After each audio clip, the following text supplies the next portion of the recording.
All season, Georgia has been considered the best team in college football. They had a historically good defense, and they were winning every game with ease. Well, in the SEC title game, they were truly tested for the first time all year, and it wasn't pretty. If Georgia wants any chance at winning the national championship this season, they're going to have to make a switch at the quarterback position and bring in JT Daniels for Stetson Bennett. Before we get to today's video, make sure to hit that subscribe button and turn on those notifications if you're new to the channel. If you love college football, then this is definitely the place for you. Also, if you could take a second and give this video a thumbs up, I would greatly appreciate it. It really helps the algorithm of the video and helps share it with more college football fans. If you think Georgia should make the switch to JT Daniels, give this video a like. Or if you think they should stick with Stetson Bennett, also give this video a like. Georgia lost their first game of the season in the SEC title game, losing to Alabama 41-24. There was a lot that went wrong for the Bulldogs, so the blame isn't entirely focused on one player. But with that being said, Stetson Bennett was awful. He completed 60% of his passes and threw 2 costly interceptions, one of which was returned for a touchdown. He also had 2 potential interceptions that were dropped as well. He threw the ball 48 times on the day, and only 1 pass was completed for more than 20 yards. To put it kindly, Stetson Bennett just isn't a good quarterback. When your defense is allowing only 7 points a game and all you need are 2 to 3 touchdowns to win, he's more than serviceable. But when you're playing against the best opponents in the nation, he's shown that he's clearly not the answer. If Georgia wants to have any shot of beating Michigan and potentially beating Alabama again, it can't be with Stetson Bennett. If you look back at the SEC title game, there were numerous chances to bring in JT Daniels to keep Georgia in the game. However, for whatever reason, Kirby Smart said that following the game, there were no discussions about putting Daniels in to provide a spark. Now, this makes absolutely zero sense. How in the world can you be standing there on the sideline in the SEC title game watching what Stetson Bennett is doing and not even consider making a switch? I'm actually at a loss for words over that, and I seriously don't get it. It almost makes me wonder if Kirby Smart has any interest in even playing JT Daniels at this point unless there's an injury. The worst part is, following the game, Kirby Smart came out and said he thought Stetson Bennett played really well and made really good throws all game. He didn't even really give an answer as to why we didn't see JT Daniels. Looking back on the season, Stetson Bennett's numbers are fine for what they are. He's thrown for 2,300 yards with 24 passing touchdowns and 7 interceptions. But at no point this season did he really ever have to perform under pressure, because thanks to Georgia's amazing defense every game, well, it was already out of reach. Not to mention, the Bulldogs played a really easy schedule this season. So when has Stetson Bennett ever had to face adversity? Well, we saw what he looked like against Alabama a few weeks ago, and it wasn't great at all. But this isn't just a one-game sample size either. Last season against Alabama, Bennett completed only 18 of 40 passes and threw 3 interceptions. When he has to face tough competition, he simply isn't good. But yet, Kirby Smart runs him out there with full confidence. Now I know both quarterbacks are pretty different, with Daniels more as a drop-back passer, while Stetson Bennett is noted more for his mobility. Georgia is really good when they control the game and run the football.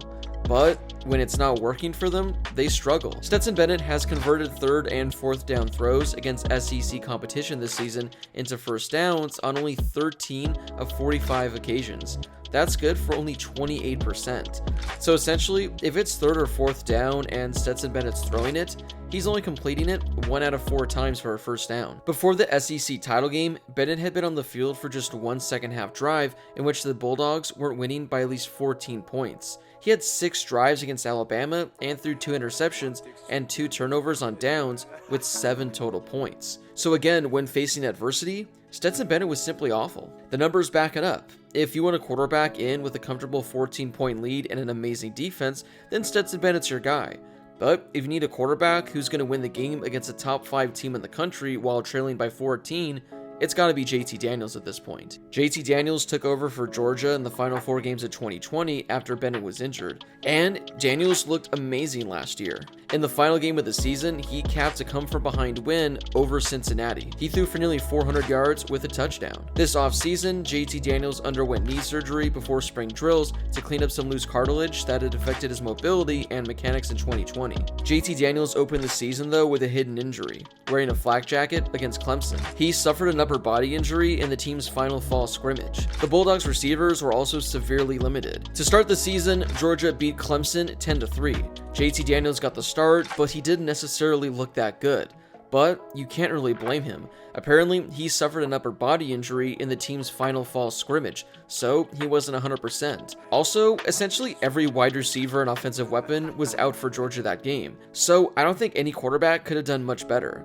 And I definitely don't think Stetson Bennett would have done any better. Daniels was held out of the following game against UAB. He wasn't cleared to return until the following game against South Carolina, in which he completed 23 of 31 passes for 300 yards and 3 touchdowns. But the following week against Vanderbilt, he exited the game after the first quarter. But he was 9 of 10 passing for 130 yards and 2 touchdowns. The injury kept him sidelined for the next 3 games, and he wasn't cleared to play again until their Florida matchup. Stetson Bennett was awful against Florida, as he completed 10 of 19 passes for 161 yards with 2 interceptions. The Georgia defense, however, forced 3 turnovers in the final 2 minutes of the first half, making it a 24-0 lead at halftime. Stetson Bennett wasn't playing well at all, but with a massive lead, you don't really remember it. Daniels didn't play again until Missouri, when Georgia was already up by 30 points. Kirby Smart said that JT had a good command of the offense, but looked a little rusty. Well, gee, I wonder why he looked rusty out there. The head coach explained over the next 3 games that Daniels' game time was limited because of the continuity Bennett had built with the receivers. Smart said he wasn't going to overthink the decision and that he'd roll with Stetson Bennett moving forward. So essentially, he saw that Stetson Bennett was able to keep a 21 to 30 point lead because, again, the defense was playing so well. If anything, when you have a massive lead, that would have been the perfect opportunity to give JT Daniels some reps. But instead, let's just keep rolling Stetson Bennett out there. Now, this is the major problem I have with Georgia this season. Their schedule simply wasn't difficult, and they never really felt the need to make a quarterback switch because they were winning every game with ease. Clemson turned out not to be as good as we thought they'd be. Florida, Auburn, Kentucky, Arkansas were all ranked teams at the time, but their defense is the sole reason that they won those games. Not to mention, none of those teams were truly great this season. I get that some of them were good, but not great. I think that the Bulldogs felt they could be in cruise control all season with Stetson Bennett, but they were given a very harsh wake-up call against Alabama. Now, Georgia can certainly beat Michigan if they opt to stick with Stetson Bennett, but they're going to have to bank on their defense having a monster game against a really good Wolverines offense. They sure could squeak by, but I don't think they stand a chance with Stetson Bennett against Alabama for a second time. This Georgia defense can only do so much. At some point, they're going to have to rely on a quarterback who can drive down the field and put up points with confidence. In my opinion, JT Daniels gives them the best chance to do that. So, what do you think Georgia should do entering their game against Michigan? Do you think that they should stick with Stetson Bennett, or do you think they should make the switch to JT Daniels? Let me know in the comments down below. If you haven't done so yet, don't forget to hit that subscribe button if you're new to the channel. If you love college football content, then this is definitely the place for you. Also, don't leave without smashing that like button. As always, thank you guys so much for watching, and I'll see you all in my next video.